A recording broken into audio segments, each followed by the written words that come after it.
প্রিয় স্নেহের ছাত্রছাত্রীরা, তোমরা যারা ফোর্থ সেমিস্টারে সোশ্যোলজি জেনারেল পেপারে SEC-B1 এই পেপারটি সাপ্লিমেন্টারি এক্সাম দেবে, theory and practice of development, এই সাবজেক্ট থেকে আমি তোমাদের আজকে একটি মক টেস্ট পেপার নিয়ে আলোচনা করব, যেটি প্র্যাকটিস করলে তোমরা অনেকটাই উপকৃত হবে। এবং যেই প্রশ্নগুলো এখানে দেওয়া রয়েছে, এই প্রশ্নগুলো যদি ভালো করে যাও, আশা করি তোমরা অনেকটাই উপকৃত হবে। তো কথা না বাড়িয়ে চলে আসবো মূল আলোচনা। তো ভিডিওটি প্রথম থেকে শেষ পর্যন্ত একটু মনোযোগ সহকারে শুনবে। তো দেখো, বিভাগ ক থেকে আমাদের যে কোনো 3টি প্রশ্নের উত্তর দাও। 15 নম্বরে 3টি প্রশ্ন করতে হয় এবং 6টি মতো প্রশ্ন তোমাদের এখানে দেওয়া থাকতে পারে, ঠিক আছে, মানে থাকে। সেখান থেকে 3টে 15 নম্বর প্রশ্ন আমাদের করতে হবে। তো কি কি প্রশ্ন করলে আমাদের হবে এই বছরের জন্য, সেগুলো একটু এখানেই দেওয়া রয়েছে এই কোশ্চেন পেপারে, ঠিক আছে। দেখো, উন্নয়ন কাকে বলে? সামাজিক উন্নয়নের সূচকগুলি নির্দেশ সাপেক্ষে বিস্তারিত আলোচনা করো। স্থিতিশীল উন্নয়ন সম্পর্কে টিকা লেখো। সরকারি ও বেসরকারি অংশীদারিত্বের ওপর একটি প্রবন্ধ লেখো। মানব উন্নয়ন বলতে কী বোঝো? অর্থনৈতিক উন্নয়নের যে মানব মর্যাদা কেন্দ্রিক তার যুক্তিসহ আলোচনা করো। লিঙ্গ এবং উন্নয়নের প্রকৃত উদ্দেশ্যের বিষয়ে টিকা লেখো। এই টাকা হয়ে গেছে, এগুলো টিকা হবে, ঠিক আছে। উন্নয়নের স্বনির্ভর গোষ্ঠীর ভূমিকা সম্পর্কে সংক্ষেপে আলোচনা করো।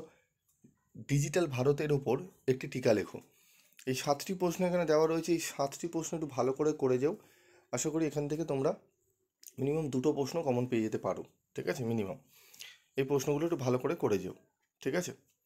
এরপর আমরা বিভাগ খ থেকে কী কী প্রশ্ন আসতে পারে বা কোন ইম্পর্টেন্ট রয়েছে এই বছরের জন্য, সেগুলো নিয়ে আমরা আলোচনা করব, ঠিক আছে।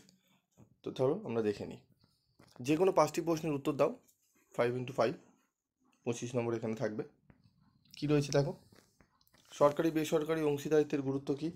সামাজিকীকরণ উন্নয়নে কীভাবে সাহায্য করে? সামাজিকীকরণ উন্নয়নে বৃদ্ধি উন্নয়ন বিষয়ক বিতর্কের ওপর সংক্ষিপ্ত টিকা লেখো। শহরের উন্নয়নে পৌরসভার ভূমিকা পর্যালোচনা করো। MGNREG এর ওপর একটি সংক্ষিপ্ত টিকা লেখো। নিগমভিত্তিক সামাজিক দায়িত্ব CSR এর পর্যালোচনা করো। সুশীল সমাজ কিভাবে উন্নয়নে সাহায্য করে? প্রশ্নটিও গুরুত্বপূর্ণ। স্বনির্ভর গোষ্ঠীর ওপরে সংক্ষিপ্ত টিকা লেখো। ডিজিটাল ভারতের ওপর সংক্ষিপ্ত টিকা লেখো। সরকারি বেসরকারি অংশীদারিত্বের গুরুত্ব কী? সামাজিকীকরণ, এটি ডবল হয়েছে, ঠিক আছে। এত অবধি তোমরা পড়বে, বর্গের ঝ অবধি, ওকে। তারপর দেখো রয়েছে, যে কোনো 5টি প্রশ্নের উত্তর দাও। সামাজিক উন্নয়ন কী? স্থিতিশীল উন্নয়ন বলতে কী বোঝো? PPP পুরো কথা কী? পাবলিক, ঠিক আছে, তোমরা জানো। তারপর দেখো রয়েছে সামাজিক পরিষেবা কী? তোমাদের PPP পাবলিক প্রাইভেট পার্টনারশিপ। তারপর সামাজিক উন্নয়নের 2টি সূচকের উল্লেখ করো, ঠিক আছে। তারপর রয়েছে দেখো আমাদের ডিজিটাল শিক্ষার 2টি বাধা উল্লেখ করো। গ্রামীণ উন্নয়নে পঞ্চায়েতের যে কোনো 2টি ভূমিকার উল্লেখ করো। GDP বলতে কী বোঝায়? নাবার্ডের যে কোনো 2টি কার্যাবলী উল্লেখ করো। স্বেচ্ছাসেবী সংস্থার 2টি করে কার্যাবলী উল্লেখ করো।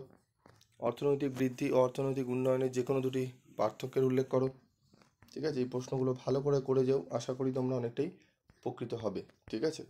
তো আজকের মতো ভিডিওটি শেষ করছি। ভিডিওটি কেমন লাগলো পেয়ে অবশ্যই তোমরা কমেন্ট করে জানাবে।